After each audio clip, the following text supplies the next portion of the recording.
Assalamualaikum warahmatullahi wabarakatuh. Kami dari kelompok 2 yang beranggotakan Winda Astuti, saya sendiri Syarif Hidayatullah, dan juga Ashabul Fajar Al-Kahfi akan memberikan suatu materi yang berjudul dakwah pada masa Abu Bakar. Nah, sebelum masuk pada masa dakwahnya Abu Bakar, mari kita mengenal lebih dekat siapa sih Abu Bakar As-Siddiq itu. Abu Bakar As-Siddiq adalah anak Abu Quhafah, khalifah pertama dari rangkaian Al-Khulafa Al-Rasyidin yang memerintah pada tahun 632 sampai dengan 634, 11 sampai dengan 13 Hijriah.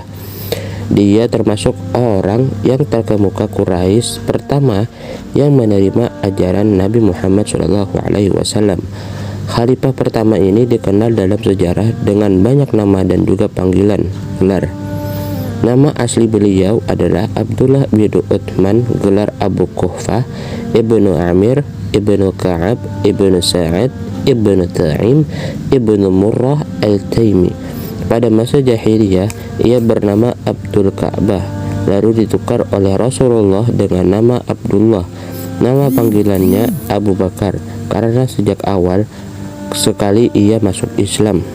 Gelarnya adalah As-Siddiq karena ia amat segera membenarkan Rasulullah dalam berbagai peristiwa, terutama peristiwa Isra wal Mi'raj. Selain itu, Abu Bakar seringkali dipanggil Atiq atau tampan. Nah, Abu Bakar ini lahir pada tahun 572 Masehi di kota Mekah, tidak berapa lama setelah Nabi Muhammad lahir. Karena kedekatan umur inilah Abu Bakar sejak kecil bersahabat dengan Nabi. Persahabatan keduanya bertambah erat ketika sama-sama berjuang menegakkan agama Allah, sekalipun hidup pada zaman jahiliyah. Berbagai kebaikan telah melekat pada Abu Bakar sejak kecil. Nabi Muhammad sejak diutus menjadi Rasul sampai akhir hayatnya menduduki 2 jabatan penting, yaitu sebagai kepala agama dan juga kepala negara. Setelah beliau wafat, terjadilah perselisihan di kalangan kaum muslimin tentang berbagai masalah besar.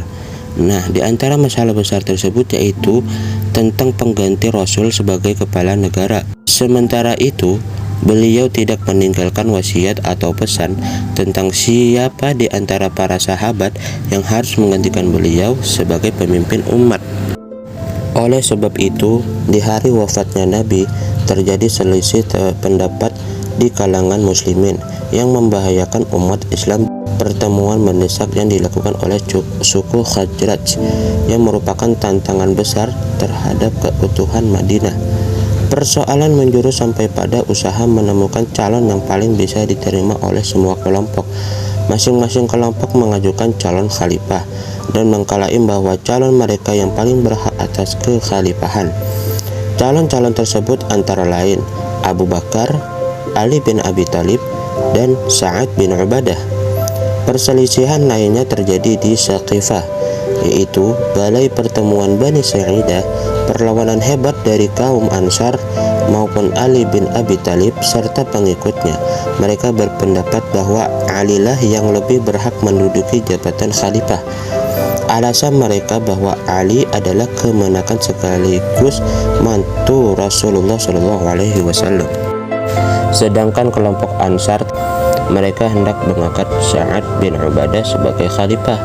Pertemuan tersebut akhirnya diketahui oleh kelompok Muhajirin. Maka pergilah Abu Bakar, Umar, dan Abu Ubaidah bin Jarrah ke balai pertemuan Bani Sa'idah. Terjadilah perdebatan yang keras dalam pertemuan tersebut. Kemudian Abu Bakar pun menawarkan 2 tokoh Quraisy untuk dipilih sebagai khalifah, yaitu Umar bin Khattab atau Abu Ubaidah bin Jarrah. Calon dari Quraisy ini diajukan demi menjaga keutuhan ummah dan menghindari permusuhan nama antara 2 suku besar yang ada di Madinah, yaitu suku Khazraj dan juga suku Aus. Orang-orang Ansar pun tampaknya sangat terkesan oleh ucapan Abu Bakar. Umar tidak menyanyiakan momentum yang sangat baik itu. Umar pun mulai bicara tentang profil pemimpin yang mereka harapkan guna menjaga keutuhan umat. Kemudian Umar pun memegang tangan Abu Bakar dan membaiatnya serta menyatakan kesetiaannya kepadanya sebagai khalifah. Tindakan Umar ini pun diikuti oleh Abu Ubaidah bin Jarrah. Nah, kemudian baiat tersebut diikuti oleh kelompok Muhajirin maupun kelompok Ansor yang hadir di sana, termasuk Asid bin Khudair, seorang tokoh Ansar dari suku Aus. Tentang ketokohan profil Abu Bakar sebagai khalifah, beberapa keutamaan yang dimilikinya. Ia adalah laki-laki dewasa pertama yang memeluk agama Islam. Ia pun satu-satunya sahabat yang menemani Nabi Shallallahu Alaihi Wasallam pada saat hijrah dan ketika bersembunyi di Gua Sar. Ia sering ditunjuk oleh Rasulullah Shallallahu Alaihi Wasallam untuk mengimami sholat ketika beliau sedang uzur.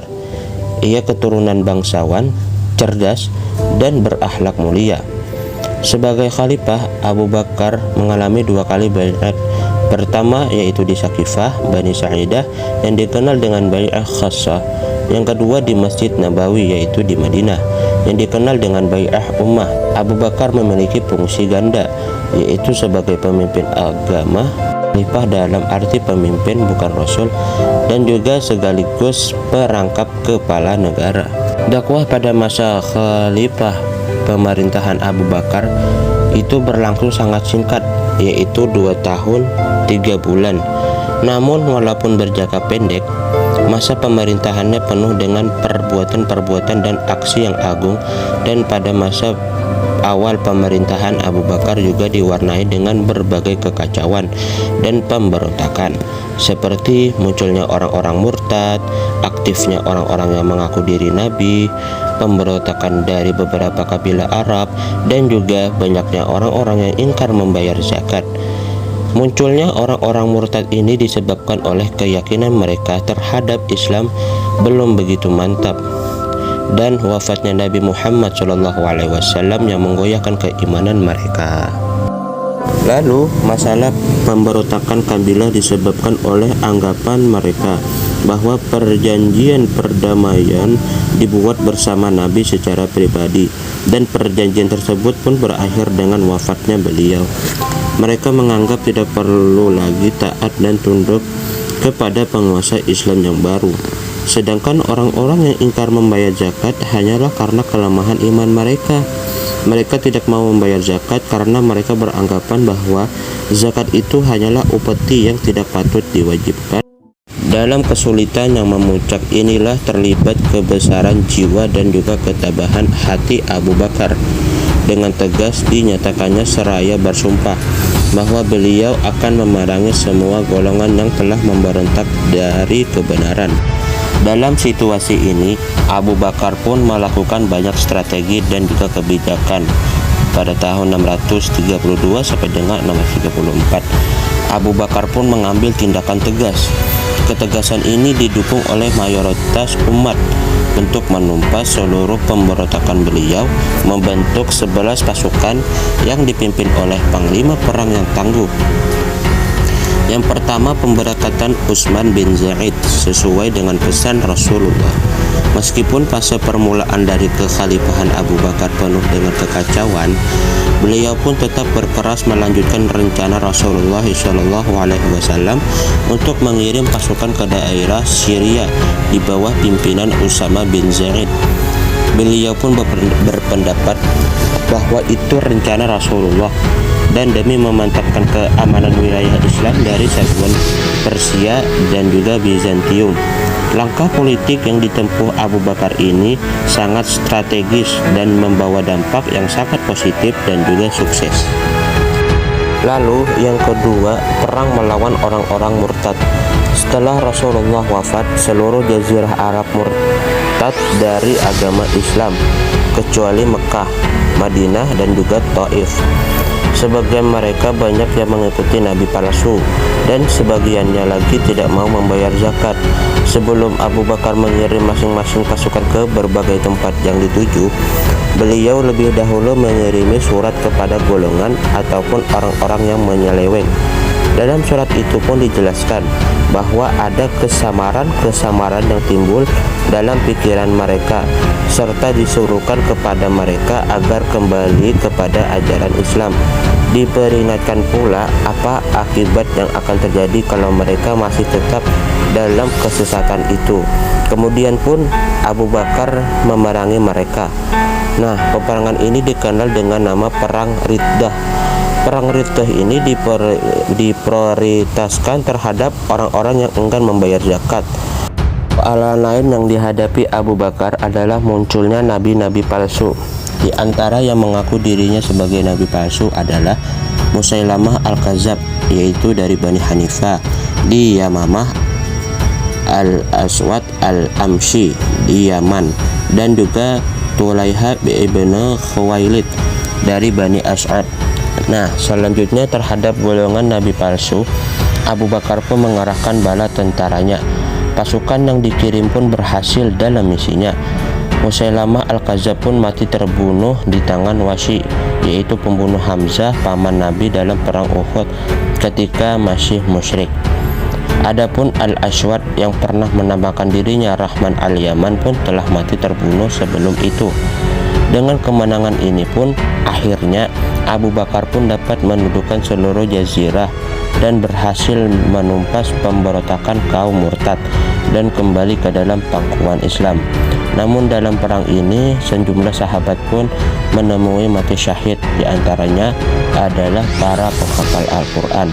Karena banyaknya penghafal Al-Quran ini, Syahid Umar bin Khattab pun mengusulkan adanya pembukuan Al-Quran. Setelah diusulkan Umar untuk pembukuan Al-Quran, pada mulanya beliau agak berat melakukan tugas ini karena belum pernah dilakukan oleh Nabi. Akan tetapi Umar banyak mengemukakan alasan, di antaranya bahwa banyak sahabat penghafal Al-Quran yang telah gugur di medan perang dan dikhawatirkan akan habis seluruhnya. Pada akhirnya pun Abu Bakar menyetujuinya. Satu kerja besar pada saat pemerintahan Abu Bakar itu penghimpunan Al-Quran ini. Abu Bakar pun memerintahkan kepada Zaid bin Sabit untuk menghimpun Al-Quran dari pelepah kurma, kulit binatang, dan dari hafalan kaum muslimin.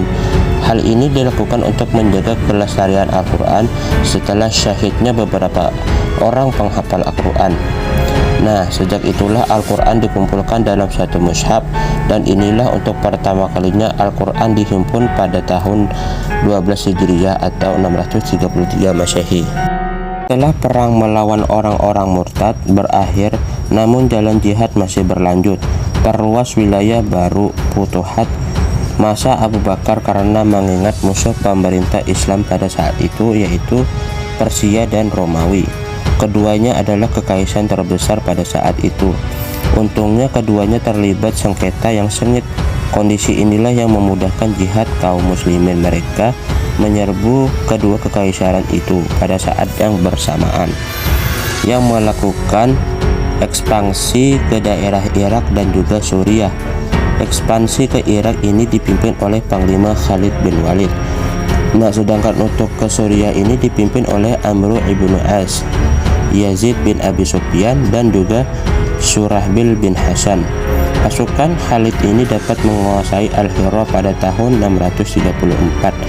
Akan tetapi tentara Islam yang menuju Suriah, kecuali pasukan Amr ibn As, mengalami kesulitan karena pihak lawannya itu tentara Bizantium memiliki kekuatan yang jauh lebih besar dan juga perlengkapan perangnya jauh juga lebih sempurna untuk membantu pasukan Islam di Suriah. Abu Bakar pun memerintahkan Khalid bin Walid segera meninggalkan Irak menuju Suriah, dan kepadanya diserahi tugas memimpin seluruh pasukan. Khalid mematuhi instruksi Abu Bakar. Khalid baru sampai di negeri Syam setelah melakukan perjalanan panjang selama 18 hari. Maka bergabunglah kaum muslimin hingga mencapai 26.000 personil.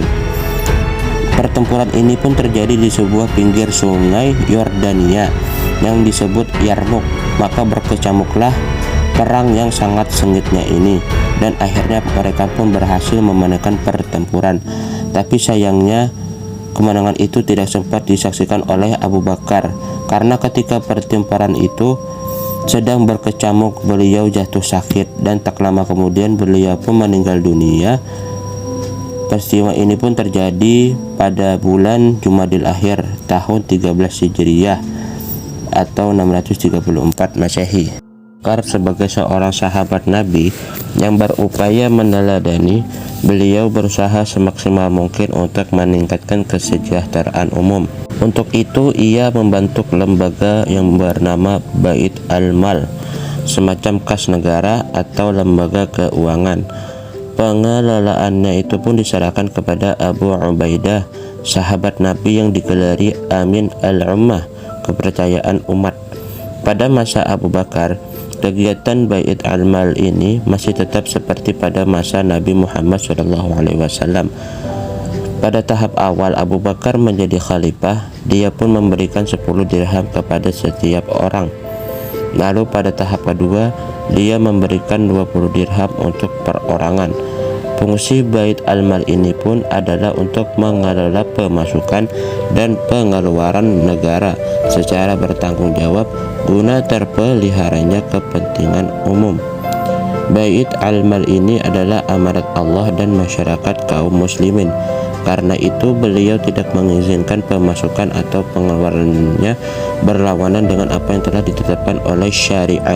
Selain mendirikan Baitul Mal, ia juga mendirikan lembaga peradilan yang ketuanya diserahkan kepada Umar bin Khattab. Sekian pembahasan dari kami, kurang lebihnya mohon maaf. Wabillahi taufiq wal hidayah. Wassalamualaikum warahmatullahi wabarakatuh.